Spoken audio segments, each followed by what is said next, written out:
მოგესალმებით. სამწუხაროა, მაგრამ ფაქტია, რომ დღეს ჩვენ გვიწევს საუბარი პროცესის წარმოებელი ორგანოს მხრიდან, ანუ გამოძიების მხრიდან, საქმის გაჭიანურების თემასთან დაკავშირებით. საქმე ეხება ქართველი პარლამენტარის გოგი თოფაძის ოჯახსა და ქართველი სპორტსმენის, სხვათა შორის ერთ-ერთი წარმატებული სპორტსმენის ბატონი იასონ აბრამაშვილის ოჯახს შორის წარმოშობილ სამართლებრივ დავას.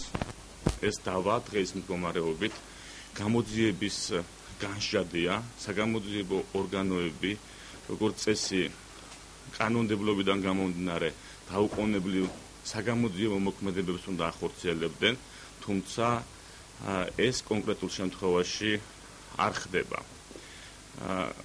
აბრამაშვილების ოჯახი, რომელმაც საკმაოდ დიდი და სოლიდური ინვესტიცია განახორციელა სადაო ობიექტის მშენებლობასთან დაკავშირებით, დღეს არანაირი ობიექტი მათ საკუთრებაში არ არის.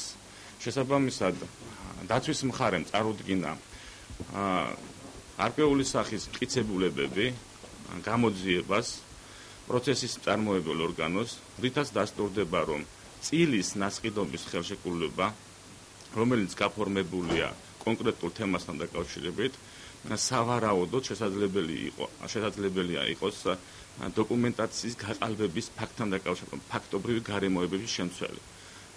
მიუხედავად ამ ყველაფრისა, გამოძიება დუმს არანაირი საგამოძიებო მოქმედებები არ ტარდება და შეიძლება ითქვას, რომ აშკარად გამოირჩევა პროცესის წარმოებელი ორგანო უფუნქციობითა და უმოქმედობით. კონკრეტული ფაქტობრივი გარემოებები მინდა ძალიან თეზისებად ზოგადად ჩამოგეყალიბოთ, თუ რაშია საქმე. ფაქტია და დადგენილია ის, რომ თოფაძეების და აბრამაშვილების ოჯახს საერთო ბიზნესი ჰქონდათ 2006 წლიდან და ისინი დაბა ბაკურიანში სპორტული კომპლექსის აშენებას აწარმოებდნენ.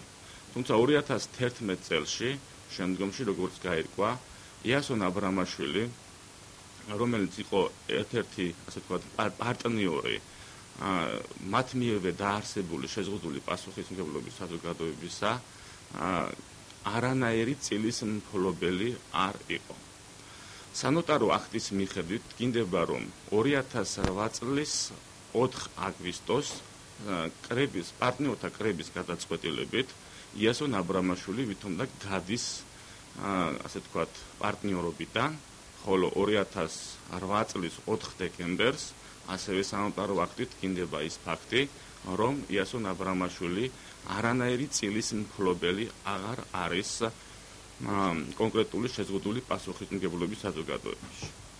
დაცვის მიერ მოპოვებული ინფორმაციით დგინდება, რომ როგორც 2008 წლის 4 აგვისტოს, ასევე 2008 წლის 4 დეკემბერს იასონ აბრამაშვილი საქართველოში არ იმყოფებოდა და ის რისი დოკუმენტაცია ჩვენ გაგვაჩნია და წარდგენილია, როგორც გითხარით, აღნიშნული დოკუმენტაცია პროცესის წარმოებელი ორგანოში, თუმცა მიუხედავად ამისა, თუ დავეყრდნობით სანოტარო აქტი, რომელიც არის შედგენილი, ვითომდა იასონ აბრამაშვილი წილის ნაწყიდობის გასხვისების ხელშეკრულებას ხელს აწევს. როგორც გითხარით, ორივე შემთხვევაში დაცვის მხარეს მიერ მოძიებული იქნა დოკუმენტაცია, რომელთაც ეს უბრალოდ შეუძლებელი იყო ბატონი იასონ აბრამაშვილი საქართველოში არ ყოფნის გამო. ჩვენ მიუხედავად იმისა, რომ სამწუხაროდ გამოძიება არ დაინტერესებულა იმ კონკრეტული დოკუმენტაციით, რომელიც იქნა ჩვენს მიერ მოძიებული და აღნიშნულთან დაკავშირებით დაინტერესება გამოთქვა სტუდია მონიტორის, ასეთი ჟურნალისტური გამოძიება არსებობს, თქვენთვის ცნობილია. სტუდია მონიტორმა განახორციელა ფაქტობრივად ჩაატარა ჟურნალისტური გამოძიება, სადაც რეალურად დადგენილი იქნა ის ფაქტები, რაზეც ჩვენ საუბრობთ. მე თქვენთვის წამოღებულმა გარკვეული სახის ინფორმაცია, მტკიცებულებები და საჭიროებისა და მოთხოვნის შემთხვევაში შემიძლია წარმოგიდგინოთ კიდევაც. აქედან ყოველივე ამ ფაქტობრივი გარემოებების გათვალისწინებით მე მოუწოდებ ამ შემთხვევაში პროცესის მწარმოებელ ორგანოს, რომ ობიექტურად მოეკიდნონ აღნიშნულ სისხლის სამართლის საქმეს. შესაძლებელი არის, რომ როგორც უკვე აღნიშნე, აბრამაშვილების მიერ განხორციელებული საკმაოდ სოლიდური თანხა ინვესტიციის სახით კონკრეტული ობიექტის მშენებლობაში განხორციელებული იყოს მართსაწინააღმდეგო ქმედებით და ფაქტიურად აბრამაშვილებს ამით მნიშვნელოვანი ზიანი მიადგათ და მოუწოდებთ გამოძიებას პროცესის წარმოებულ ორგანოს ახალ ხელმძღვანელობას პროკურატურისას, რომ განხორციელდეს, ჩატარდეს ობიექტური გამოძიება, რათა დადგინდეს რეალურად რასთან გვაქვს საქმე. ხომ არ არის ის შემთხვევა, რომ დოკუმენტაციის გაყალბების გზით, რისი დიდი ალბათობაც არსებობს, როგორც უკვე მოგახსენეთ, ადგილი აქვს ქონებრივი უფლების მიღებას თოფაძეების მხრიდან. აი მე კითხები თომ არის?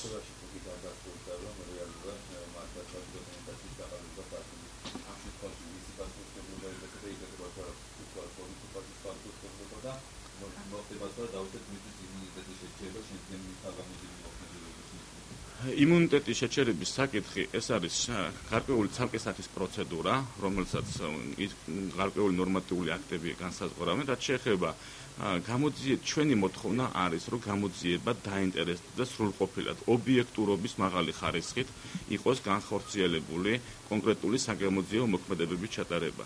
სანამ თქვენს კითხვას პასუხს გავცემ, მინდა გითხრათ, რომ დაცვის მხარე მიუხედავად იმისა, რომ დაზარალებული არ წარმოადგენს დღეს მოქმედი კანონმდებლობით მხარეს, ზოგადად საგამოძიებო პროცესის მონაწილე მხარეს, წარუდგინეთ ინფორმაცია, ასევე განუმარტეთ, რომ მართალია ჩვენ არ ვართ პროცესის მონაწილე მხარე, მაგრამ ის ინფორმაცია, რაც დაცვამ მოიპოვა და წარმოგიდგინათ, ეს აუცილებლად უნდა იქნეს გადამოწმებული გამოძიების მხრიდან, რათა დადგინდეს ობიექტურობა. მაგრამ არ საიდანხმა, არ სიძახელი. მნიშვნელოვანია ის გარემოება, რომ 1 ოქტომბრის მერე არანაირი საგამოძიებო მოქმედება, როგორც დაცვას აქვს ინფორმაცია, არ არის ჩატარებული.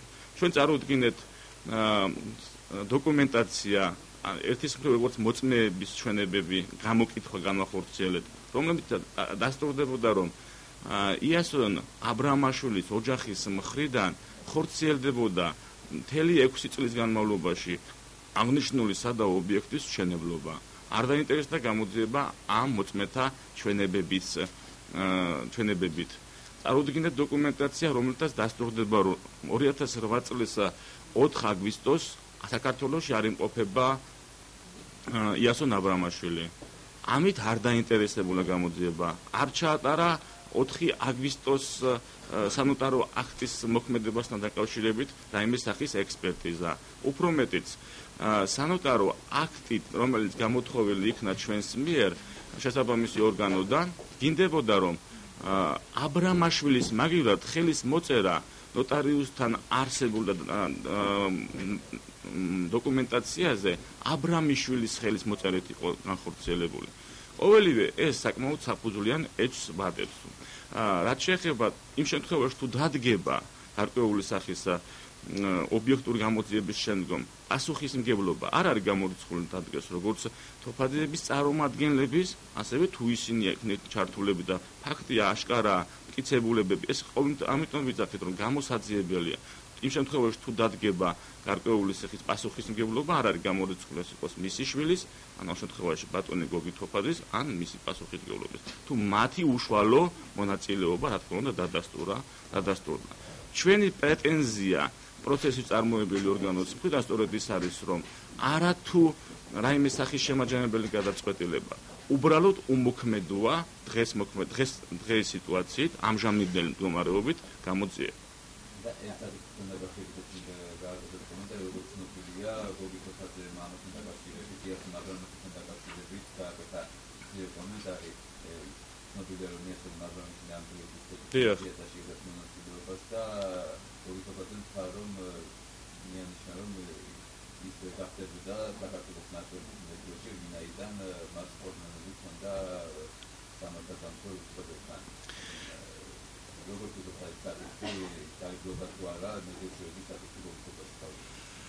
მე პირველ რიგში მინდა იასონ აბრამაშვილს თქვენთვის ცნობილია, რომ დღეს მდგომარეობით ზამთრის ოლიმპიურ ჩემპიონატში მონაწილეობას იღებს საქართველოს სახელით და უსურვო წარმატება.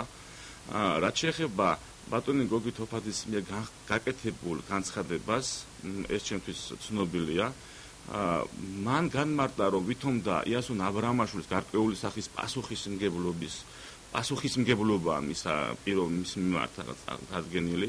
მინდა განგიმარტოთ, რომ არანაირი სახის პასუხისმგებლობა არც ემუქრება და არანაირი პასუხისმგებლობა მის მიმართ არ არის დამდგარი.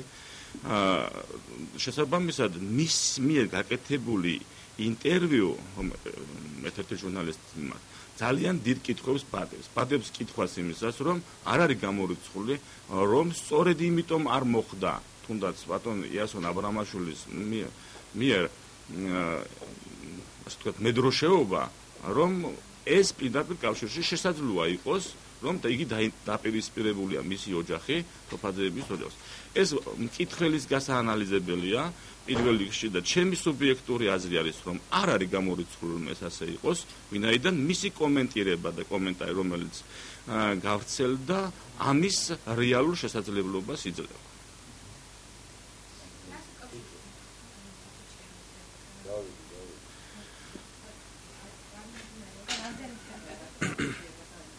გამოძიება დაწყებულია 2012 წლის თებერვლიდან.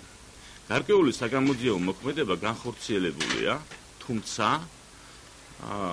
არასრულყოფილად და მას 1 ოქტომბრის მერე სამწუხაროდ მიწევს ამის თქმა, 1 ოქტომბრის მერე არანაირი საგამოძიებო მოქმედება არ არის ჩატარებული.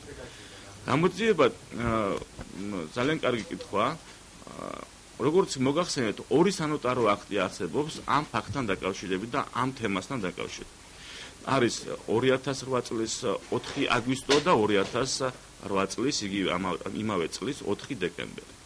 გამოძიება დაინტერესდა 2012 წლის თებერვალში დაწყებული გამოძიება 2008 წლის 4 დეკემბრის სანოტარო აქტით ჩაატარეს ექსპერტიზა ამ ფაქტთან დაკავშირებით, თუმცა მიუხედავად იმისა, რომ საქართველოში 4 დეკემბერსაც არ იმყოფება იასონ აბრამაშვილი და მის მტკიცებულება არსებობს, რატომღაც გამოძიების ექსპერტიზის თქმით, მისივე განმარტებით, იმიტომ რომ ჩვენ საქმეს არ ვიცნობთ, მინაიდან მხარეს აწამოვადგენთ, გამოძიების განმარტებით ექსპერტიზამ დაადასტურა ვითომდა ის ფაქტი, რომ აბრამაშვილის ხელისმოწერა არის იმ სანოტარო აქტზე, საუბარია 4 დეკემბრის სანოტარო აქტზე.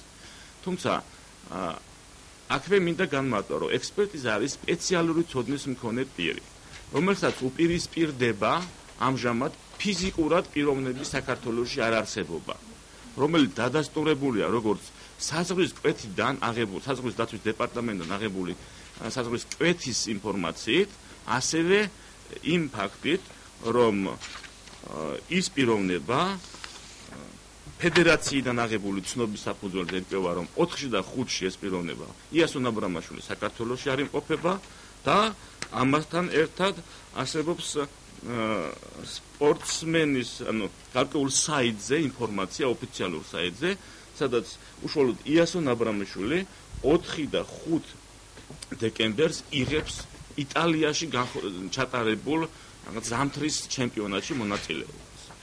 რაც შეეხება 2008 წლის 4 აგვისტოს სანოტარო აქტს, გამოძიება ამით არ დაინტერესებულა იმ პერიოდში.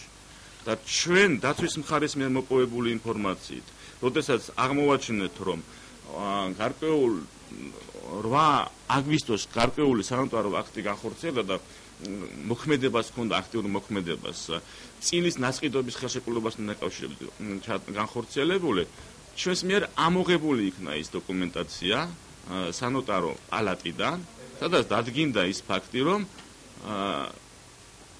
4 აგვისტოსაც საქართველოში პიროვნება არ იმყოფება. აქედან გამომდინარე, არაეფექტური იყო გამოძიება 1 ოქტომბრამდე, უმოქმედო გახდა 1 ოქტომბრის შემდეგ. აქედან ჩვენი მოთხოვნა, ჩვენ მიმართეთ სახალხო დამცველსაც გარკვეული საგამოძიებო მოქმედება ჩატარებულია, თუმცა მე ვერ გეტყვით ახლა მე ამას სამწუხაროდ ამ კითხვაზე პასუხი მე დღესაც არ მაქვს. მე არ მინდა ვიფიქრო, რომ მისი პარლამენტარობა, ბატონი გოგითობაძის პარლამენტარობა, ეს არის რაღაც გარკვეული წილად არასწორად იმუნიტეტი, თუმცა 2000 გასაგებია გამოძიება დაწყებული 2012 წლის თებერვლიდან, ამის განმარტება მინდა. თუმცა როგორც გითხარით, გამოძიება არაეფექტური იყო 1 ოქტომბრამდე, იმიტომ რომ ჩატარებულია ექსპერტიზა, მაგრამ სრულყოფილად გამოძიება არ არის განხორციელებული. სრულყოფილი გამოძიების შემთხვევაში შედეგი იქნებოდა აბსოლუტურად სხვა. ვინაიდან გამოძიებას გამორჩა 2008 წლის 4 აგვისტოს უქმე, რომელზეც ექსპერტიზა ჩატარებული არც დღემდე არ არის. აქედან გამომდინარე, ალბათ მე იმედს ვიტოვებ, რომ ეს გამოძიებული იქნება და საჯაროდ იქნება ამ კითხვაზე ყოველივე ჩემს მიერ აღნიშნულ კითხვებზე პასუხი გაცემული გამოძიება. დიახ, საფინანსო დეპარტამენტი მთავარ პროკურატურაში კიდევ. კითხვები ხომ არ არის კიდევ? მე მინდა თქვენ ინტერესის შემთხვევაში გადმოგცეთ, წარმოგიდგინოთ ის დოკუმენტაცია, რომელზეც ჩვენ ამ ბრიფინგის დროს აპელირებას ვახორციელებთ. თუ რა თქმა უნდა თქვენთვის არის ეს საჭირო.